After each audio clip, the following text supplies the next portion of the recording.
Bonjour, je suis contente que vous soyez tous venus à ma conférence. Je suis auteure, conférencière, télépathe, énergéticienne. Je fais de la communication animale.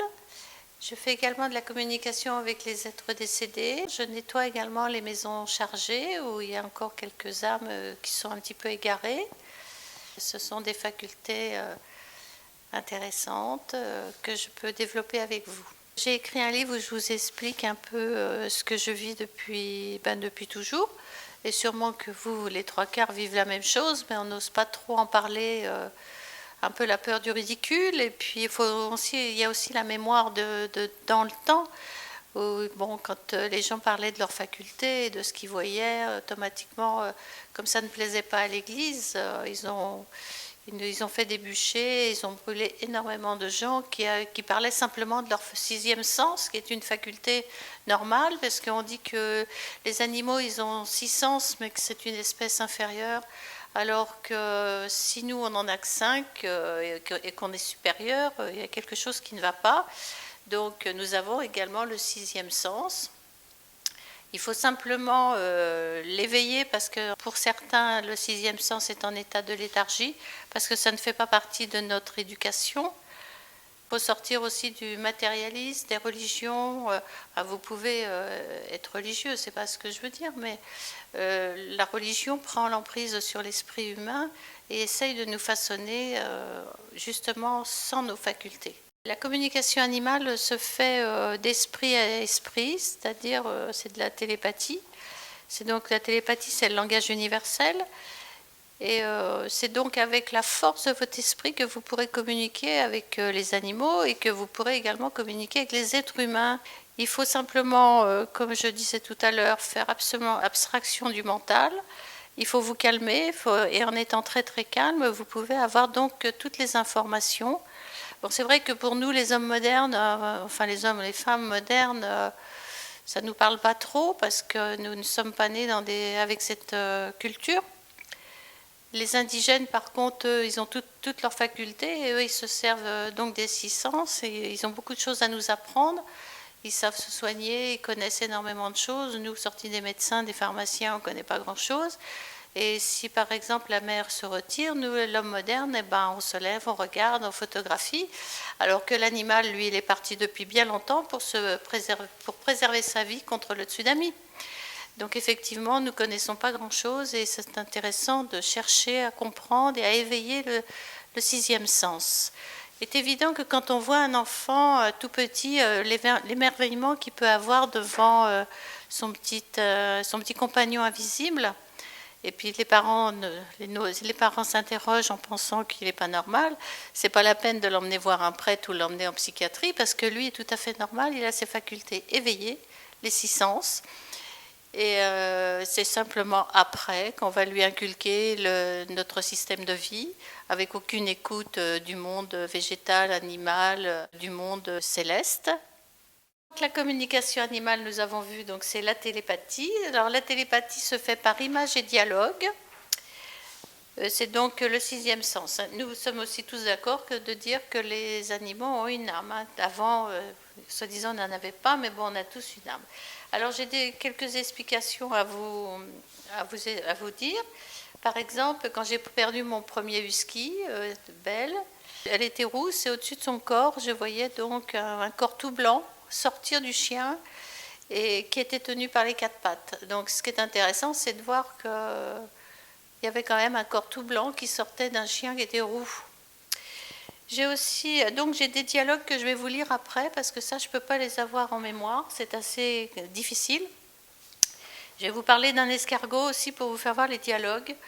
Donc quand il pleut, évidemment, il y a des escargots partout, donc j'en ai écrasé un par mégarde. Donc après, je suis venue m'excuser et je lui ai dit, excuse-moi, je ne t'avais pas vu et j'ai entendu, ce n'est rien, je ne voulais plus rester dans ce corps. Alors vous pensez bien que quand on entend une phrase pareille qui est quand même pas le fruit de l'imagination, parce que j'aurais sûrement pas dit ça, je suis restée un petit peu devant l'escargot là plusieurs minutes. Et j'ai vu donc un rond sortir de son corps, ça faisait à peu près 1 mètre de diamètre. Oui, c'est ça. Et donc, bon, j'ai eu aussi l'expérience avec un petit papillon, donc je le trouvais très beau, il était sur un arbre, et puis je lui fais, oh, t'es beau, viens dans ma main. Et puis, bon, le papillon, il est parti, hein, bien évidemment, donc je me suis mise un petit peu en colère après moi. Je me suis dit, moi, attends, tu te prends pour qui? Tu t'imagines que le papillon, il va venir, et donc, bon. Et je suis partie, et je me retourne, et le papillon est venu sur mon corsage. Donc, alors là, je respirais plus, hein, bien évidemment, toute contente que le papillon soit sur moi. Donc là, vous voyez, c'est une connexion d'âme à âme, parce que j'ai pas appelé le papillon, puis le papillon m'a pas dit retourne-toi. Donc, mais lui, il a entendu ce que moi je disais, et bon, ce sont des expériences intéressantes. Donc, je me suis occupée d'un cheval, et le cheval, lui, ne voulait plus sauter les obstacles. Donc, on m'a appelé pour aller voir le cheval. Et quand j'ai vu ce cheval, donc il me dialogue et image, donc il m'a fait voir une petite fille, donc sa maîtresse, qui était un peu autoritaire, qui se la jouait un petit peu, vous voyez ce que ça peut donner, et elle le tapait de temps en temps. Donc il m'a dit qu'il voulait qu'on lui parle autrement. Et quand je l'ai touché, j'ai vu qu'il avait mal aux articulations, qu'il mangeait trop vite, qu'il avait mal au ventre. Parce que vous savez, les scientifiques, bon, ils connaissent énormément de choses que moi je ne connais pas, voilà.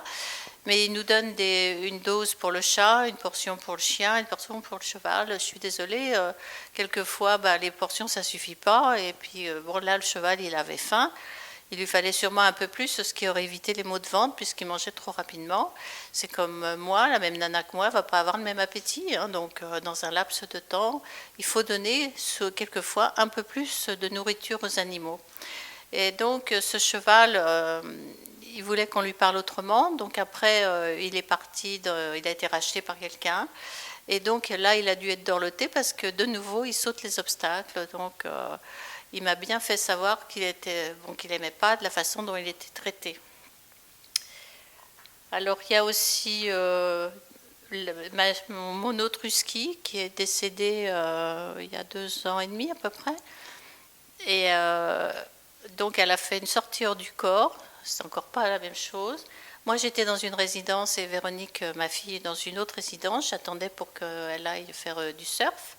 Et ma chienne a fait une sortie hors du corps, elle est venue s'allonger à côté de moi. Alors, pas toute blanche comme quand Belle, elle est morte, ou l'escargot, pas toute blanche, c'est-à-dire ni blanc ni gris, parce qu'elle était encore vivante, et elle m'a dit qu'elle était très en colère. Elle me dit, je suis très en colère parce que je vois que tu ne veux pas reprendre de chien, c'est que quelque part, je ne t'ai pas satisfaite. Alors c'est pareil, pour me parler d'une phrase, moi je parle plutôt simplement, donc quelquefois c'était quand même des phrases un peu plus élaborées. Et j'étais donc en communication aussi avec une vétérinaire, mais alors là par téléphone, et qui fait de la télépathie, qui m'a dit, je ne comprends pas, votre chienne elle est en colère, et elle me dit qu'elle n'est pas contente parce qu'elle ne voulait pas reprendre de chien, et que quelque part elle ne vous a pas satisfaite. Donc je trouve quand même que ça, ce sont des dialogues. Là pour ma chienne, je n'ai pas eu, pour Laïs, je n'ai pas eu d'image, mais je vais vous expliquer encore d'autres choses. À la suite de ce genre de conversation, bon, nous avons repris un autre chien, pas pour faire plaisir à la chienne décédée, mais bon, quand même, voilà, parce que cette race nous manquait énormément. Et j'ai donc pris une petite chienne, et c'était la période des vacances, donc il fallait aller à la montagne avec la petite chienne qui avait, je crois, 9 semaines, c'est un peu jeune, mais bon. Et nous étions gare de Lyon. Et bon, vous savez ce que ça donne, le chien en laisse, la valise, le sac à main, le sac du chien, voilà. Et je recevais dans ma tête des chaussures, des bottes, des chaussures, des chaussures, des bottes. Bon, je continue d'avancer sur le quai, hein, bien évidemment, et puis toujours des chaussures, des bottes, des chaussures, des bottes. Et d'un seul coup, j'ai réalisé que c'était le petit chien qui sortait de l'élevage et qui n'avait jamais vu autant de chaussures et de bottes, évidemment, parce qu'à Gare de Lyon, il y a énormément de gens. Donc j'ai attrapé la petite chienne et je l'ai mise sur la valise. Et puis comme maintenant les valises elles roulent toutes seules, donc voilà, tout ça pour vous dire que la petite chienne m'a envoyé des images. Donc maintenant, je vais vous parler d'un chien qui était paralysé. Alors une maîtresse absolument très très dévouée, un chien qui était déjà âgé, mais bon, donc pour faire plaisir au chien, elle le mettait par terre pour que le chien joue avec ses 2 autres compagnons. Mais comme le chien paralysé ne pouvait pas jouer avec ses 2 autres chiens, il pleurait tout le temps, donc elle le mettait dans l'herbe, elle le mettait par terre dans la salle de séjour et tout ça. Mais moi, le chien, il m'a dit que, donc en dialogue, il m'a fait comprendre que comme il était paralysé, il ne pouvait pas jouer avec les petits chiens comme il faisait avant. Donc il voulait être en hauteur. Et donc lui j'ai travaillé avec des vidéos et puis j'ai travaillé sur photo. C'était super intéressant et donc il m'a fait voir, le chien m'a fait voir qu'il voulait être sur le siège arrière de la voiture. Donc après le chien, il pleurait beaucoup moins puisque il était sur le siège de la voiture ou alors en hauteur. Mais après, nous avons travaillé assez longtemps avec ce chien, mais après, j'ai quand même conseillé de l'endormir parce que l'euthanasie, c'est un acte d'amour. Bon, c'est vrai que c'est pas facile pour nous, les êtres humains, même si on est un peu évolué, qu'on sait que l'animal, il est là dans l'invisible. Mais bon, donc là, c'est une libération du corps et c'est vraiment un acte d'amour. Il faut absolument pas hésiter à faire l'euthanasie. Moi, j'ai quand même fait 3 euthanasies pour mes animaux à moi. Et donc, c'est quand même un soulagement pour ces corps qui sont malades.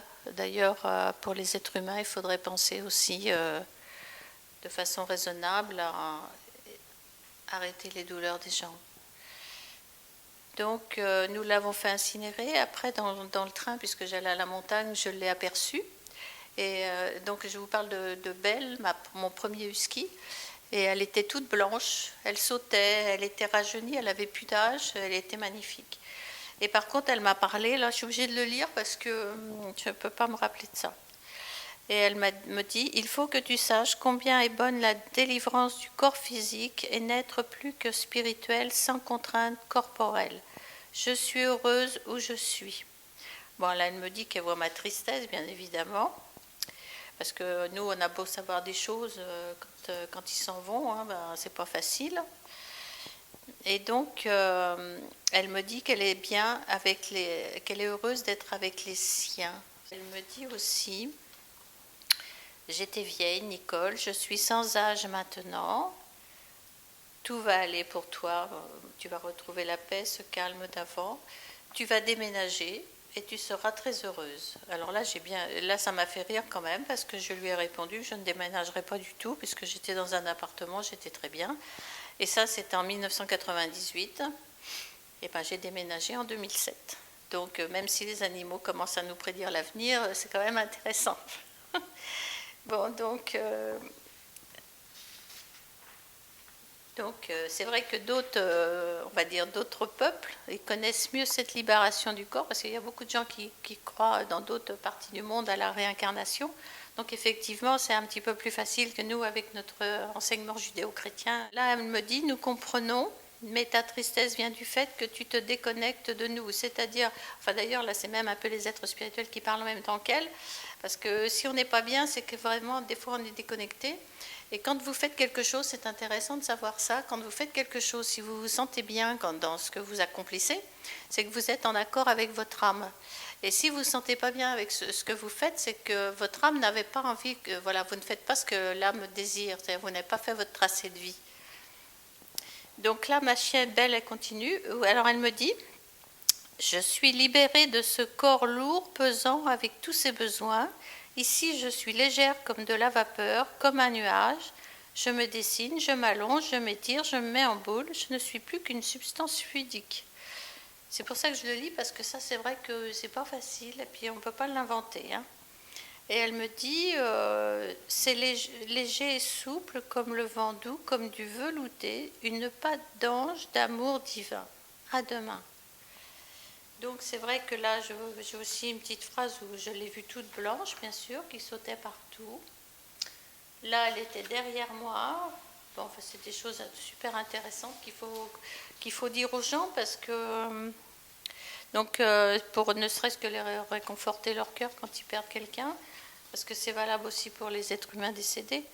Là, elle me dit, enfin, tu as pris une bonne décision, tu seras heureuse car je serai un peu au travers de l'autre. Et là, donc je lui parle de la réincarnation, elle me répond, une parcelle de moi dans la reconstitution de la race, tu vas aller mieux et moi aussi, parce que oui, ils sont pas toujours heureux de savoir que nous sommes tristes. Mais tu seras heureuse dans ton nouveau choix. Tu retrouveras une parcelle de moi Sinon, tu n'aurais plus aucun point de repère. Et elle me dit, je lui avais dit, tu aurais pu rester un petit peu. Elle me dit, non, j'avais fini mon temps, tu le savais. J'étais fatiguée, je tremblais. Et là, elle me dit que c'était, parce que je lui demande cette phase terminale, elle me dit que c'était indéfinissable. Cela était dur et douloureux dans la chair, mais doux dans l'ascension. Elle me dit, reprends à husky, enfin si je veux, je ne suis pas obligée, bien sûr, reprends-moi, je t'aime. Donc j'ai écrit à plusieurs élevages et puis j'étais au salon de coiffure, oui, parce que je ne vous ai pas dit, je suis coiffeuse de métier, j'ai 56 ans de coiffure, donc salon de coiffure à Paris. Et j'ai écrit à plusieurs élevages et j'étais donc au sous-sol au salon de coiffure avec mes enveloppes pour choisir un élevage. Et j'ai pris une enveloppe et j'ai entendu oui, va chez les petits jeunes. Je savais, bon, je suis allée à l'adresse qui était indiquée sur l'enveloppe et effectivement, quand je suis arrivée, c'était un couple de petits jeunes qui tenaient l'élevage de husky. Je ne pouvais pas deviner que c'était des petits jeunes, donc c'est intéressant.